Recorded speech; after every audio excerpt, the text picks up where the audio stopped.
बिस्मिल्लाहिर्रहमानिर्रहीम। अस्सलाम वालेकुम। मैं हकीम सैयद ज़हूर अहमद बुखारी आपको अपने यूट्यूब चैनल में खुश आमदीद करता हूँ। नाज़रीन, आज मैं बात करूँगा मोटापा के मर्ज़ पर। मोटापा अगर हो जाए तो क्या करना चाहिए जिससे मोटापा कम हो जाए, मोटापा होता क्यों है, मोटापे के नुकसान क्या होते हैं, ये सब मैं आपको इस वीडियो में बताऊँगा। अगर आप इस वीडियो से फ़ायदा उठाना चाहते हैं तो इस वीडियो को एंड तक देखें। नाज़रीन, मोटापे को उर्दू ज़ुबान में मोटापा ही कहते हैं, अंग्रेज़ी में ओबेसिटी कहते हैं। नाज़रीन, मोटापे के मर्ज़ में वज़न ज़रूरत से ज़्यादा बढ़ जाता है, जो कि नुकसान का बायस बनता है। मोटापे की वजह से जो नुकसान जिस्म पर होते हैं वो चंद एक मैं आपको बता देता हूँ। नंबर 1, शुगर होने का ख़दशा ज़्यादा हो जाता है। नंबर 2, सांस फूलना सांस मुश्किल के साथ आता है।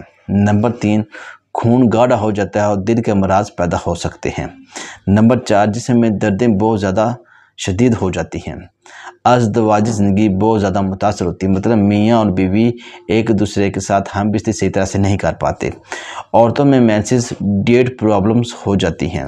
बलगम और रेशे की अलामात ज़्यादा हो जाती हैं। इसके अलावा फालज और लकवे की शिकायत होने के भी असरात बढ़ जाते हैं। नाज़रीन, मोटापा होने की चंद एक वजूहात हैं, उनमें से चंद एक मैं आपको बता देता हूँ। नंबर 1, बसियार खोरी, खाना ज़रूरत से ज़्यादा इस्तेमाल करना, ज़रूरत से ज़्यादा खाना।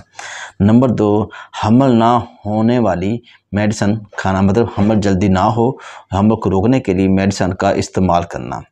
नंबर 3, बिरयानी, सीरी पाए, चीनी, मशरूबात, बोतलें ज़्यादा इस्तेमाल करना। चिकनाई और फ्राई खाने ज़्यादा करना। फ्राई खानों में fast food, pizza, burger, shawarma, समोसे, पकौड़े, जलेबी, मिठाइयाँ, जूस वाले डब्बे, ये सब इन चीज़ों में आता है, चिकनाई वाली चीज़ों में और चर्बी वाली चीज़ों में। इन चीज़ों से आप परहेज़ करें। नाज़रीन, अगर मोटापा हो चुका हो तो उसको कंट्रोल करने के लिए वॉक, पैदल चलना बहुत ज़्यादा ज़रूरी है। इसके साथ खुराक को महदूद मिकदार में खाना चाहिए, जितनी हमारे जिस्म को ज़रूरत है उतनी मिकदार खानी चाहिए। तो मोटापा अगर हो चुका हो तो उसके लिए मैं आपको एक डाइट प्लान बताता हूँ। अगर आप इसके मुताबिक चलते हैं तो इंशाल्लाह आपका बिना किसी मेडिसिन के मोटापा कम होगा। नंबर 1, सुबह खाली पेट 1 गिलास नीम गर्म पानी पिएँ। उसके बाद 1 सेब खा लें और सेब खाने के आधे घंटे बाद आप नाश्ता करें। नाश्ते में आपके पास 1 खुश्क रोटी हो, 1 अंडे का आमलेट हो, वो आप नाश्ता कर लें, ठीक है। इसके साथ दोपहर के टाइम आप 1 रोटी, सलाद 1 प्लेट, रायता 1 कप के बराबर और सालन कम तरी वाला, चिकनाई इसके अंदर बहुत कम हो, हस्ब ज़रूरत आप लें, वो आप दोपहर का खाना खा लें। रात के टाइम रोटी 1 अदद, सालन हस्ब ज़रूरत, बिना चिकनाई के आप लें तो ये आप खा सकते। इसके साथ आप फ्रूट वगैरह जितना मर्ज़ी खाएं, कोई मसला नहीं है, और सलाद खाएं, कोई मसला नहीं। सलाद आप जितना ज़्यादा खाएंगे उतना आपके लिए फ़ायदेमंद होगा, मोटापा पैदा नहीं करेगा। सलाद जो है मोटापा कम करता है, ठीक है जी। इसके साथ आप रात को सोने के टाइम अगर पीते हैं सौंफ और अदरक का कावा पीते हैं तो इंशाल्लाह ताला आपको कब्ज़ की शिकायत नहीं होगी, गैस प्रॉब्लम नहीं होगा। ये गैसेस और कब्ज़ ही तो मोटापे का बायस बनती हैं। जब गैस और कब्ज़ नहीं होगी तो मोटापा में इंशाल्लाह ताला नहीं होगा।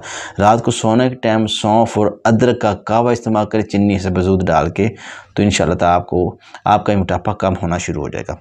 इसके साथ आप कम से कम दिन में किसी भी टाइम, सुबह के टाइम या शाम के टाइम 45 मिनट वॉक करें। कम से कम 10 से 12 गिलास पानी पिएँ तो आपके लिए बहुत ही ज़्यादा फ़ायदेमंद होगा। जिस तरह से कम हो जाएगा। अगर आप 3 से 4 महीने ये इस तरीके के मुताबिक चलते हैं तो आपका 15-20 किलो वज़न कम हो जाएगा। अगर आप इस चीज़ को रूटीन बना देते हैं तो आपके जिस्म पर मोटापा इंशाल्लाह आएगा ही नहीं और आप एक फ़िटनेस वाली लाइफ गुजारेंगे, एक्टिव, होशियार, आपको ना तो थकावट होगी, जितना मर्ज़ी आप काम करेंगे, जितना मर्ज़ी आप खेलने कूदेंगे, आपको थकावट नहीं होगी। तो हमारी ये वीडियो अच्छी लगी लाइक और शेयर करें। मज़ीद वीडियोज़ और मालूमात के लिए हमारे चैनल को सब्सक्राइब करें, बेल आइकन प्रेस करें ताकि हर आने वाली वीडियो से आप मुस्तफ़ीद हो सकें। दुआ में याद रखें। अल्लाह हाफ़िज़।